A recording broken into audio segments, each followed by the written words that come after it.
For this, I'm gonna rip off Dud Dug for a little bit and explain my love of character customization, but explain it with food. To me, customization in games is like ordering at an all-you-can-eat buffet. Sure, you can order curated items at a standard restaurant, but you can have some more personal enjoyment by putting together your own meal, which can enhance your eating experience. It even opens the door to revisits because it entices you to try different meals and combinations. This is why I like customization in video games. Well, that's part of the reason why I like it, but first, go find a toy to sit on so I can tell you the rest of it. I used that food analogy earlier, but I'm going to expand on it a little bit.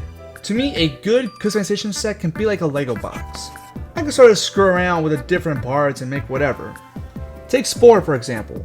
The game gives you the parts to make your own creature, house, car, ship, plane, etc. Sure, there aren't an unlimited amount of parts and customizations, but there's still a lot of things you can create that is practically limitless. Maybe it's just my god complex talking, but it's fun to see what kind of creations my twisted mind can put together and create monstrosities that make Darwin cry in his grave. Another thing I personally like a lot out of customization is that it can please my more goofy creative side by creating characters and creating a backstory that doesn't really exist in the intended narrative. For example, Attack on Titan 2. In Attack on Titan 2, you play as an unnamed scout who lives in Shiganshina when the Armor and Colossal Titan attacked. You lose your family, you run away on the same boat that Eren, Armin, and Mikasa are on, and then start training to become a scout. You're basically Eren without the genocide component. Now, if you see my videos on Attack on Titan 2, you know I took that narrative and tossed it completely out the window. What do you want for Christmas, little Erwin? Another good example is SWTOR and Skyrim.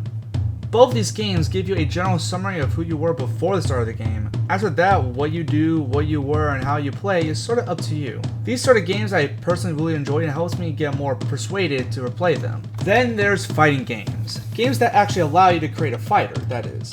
I can go for hours talking about the story and lore me and my friend cooked up whenever we played Soul Calibur 4 and 5. I just might make a full fanfiction about it, it's that big.